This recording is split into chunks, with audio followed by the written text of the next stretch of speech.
Good morning everyone, I am Raman Singh Chauhan from class 10th B. और आज मैं आप लोगों के सामने अपनी मैथ्स की प्रेजेंटेशन प्रेजेंट करूंगा और मेरा टॉपिक है ट्राइंगल्स की सिमिलैरिटी। तो सबसे पहले हम लोग जानेंगे सिमिलैरिटी होता क्या है। पहले हम लोग रियल लाइफ में जानेंगे सिमिलैरिटी क्या होता है, फिर बाद में ज्योमेट्री ट्राइंगल्स में आएंगे।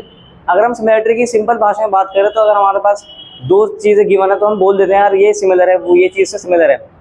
तो फिर हमारा इसका एक बहुत ही अच्छा एग्जांपल ये है, जब हमारे पास रियल लाइफ में फोटोग्राफ्स होती हैं।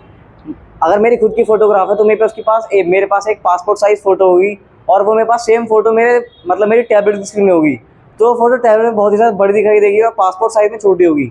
असली में तो वो फोटो वही वैसे ही है, मेरी शक्ल वैसी दिख रही है, उसमें वैसी दिख रही है, बस साइज का डिफर आ गया। तो मैं इससे ये पता चला कि सिमिलैरिटी में बस साइज का और बाकी सब साइज का डिफरेंस होता है।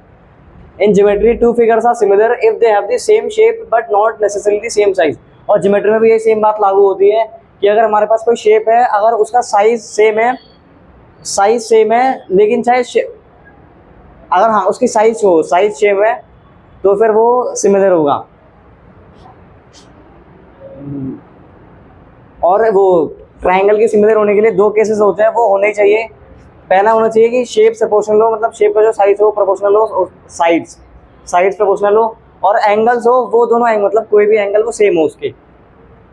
तो फिर कंडीशंस फॉर ट्राइंगल सिमिलैरिटी, इसके लिए हमारे पास तीन सिमिलैरिटी हैं।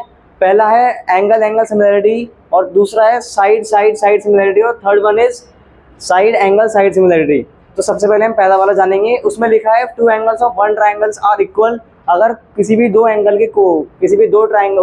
ट्राइंगल के दो एंगल इक्वल हैं तो जो बाकी दो एंगल होंगे वो किसी दूसरे ट्राइंगल के सिमिलर होंगे। और हमारे पास दूसरी इसमें वो क्राइटेरिया ये है, if the sides of the triangle are proportional to the sides of another triangle. अगर किसी ट्राइंगल की साइड्स प्रोपोर्शनल है किसी दूसरे ट्राइंगल की, तो फिर जो उसकी कॉरस्पॉन्डिंग एंगल्स होंगे और जो उसका कॉरस्पॉन्डिंग एंगल्स होंगे वो इक्वल होंगे और वो दोनों ट्राइंगल भी फिर सिमिलर कहलाएंगे। और सबसे लास्ट है साइड एंगल साइड सिमिलैरिटी।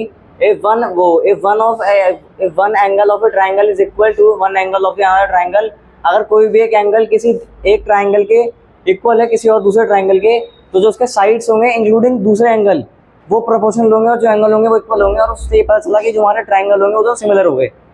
तो हमने क्राइटेरिया पढ़ लिए, तो हम इसके एप्लीकेशंस पढ़ेंगे रियल लाइफ में क्या क्या एप्लीकेशंस हैं। सबसे पहले मेजरिंग हाइट्स। अगर हमारे पास बहुत बड़ी बड़ी बिल्डिंग है तो हम ऐसे तो नापेंगे, हम इन स्टेप लाएंगे उससे नापेंगे। तो उसका सिंपल क्या होता है कि हम क्या कहते हैं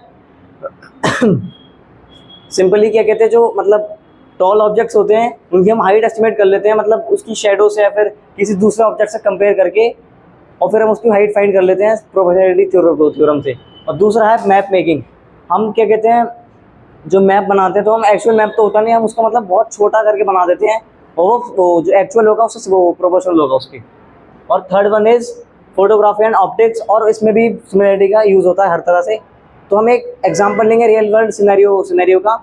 अगर हम इमेजिन करें क्या कहते हैं, हमें एक ट्री की हाइट मेजर करनी है विदाउट क्लाइंबिंग इट। तो सबसे पहले हम क्या करेंगे, हम अपनी हाइट मेजर करेंगे और हमारी शैडो की लेंथ मेजर करेंगे। और फिर हमारे पास दूसरा हम ये करेंगे, जो हमारे पास ट्री गिवन है हम ट्री की शैडो की लेंथ मेजर करेंगे।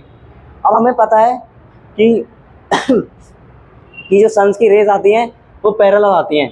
तो जो फिर मेरी शैडो से जो ट्राइंगल फॉर्म होगा और मेरे से जो मेरी एक्चुअल मैं हूँ उससे जो ट्राइंगल फॉर्म होगा, जो मेरे शैडो से ट्राइंगल फॉर्म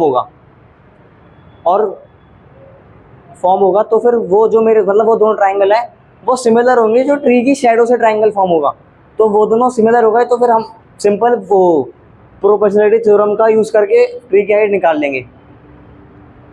और हमने अभी थैंक यू।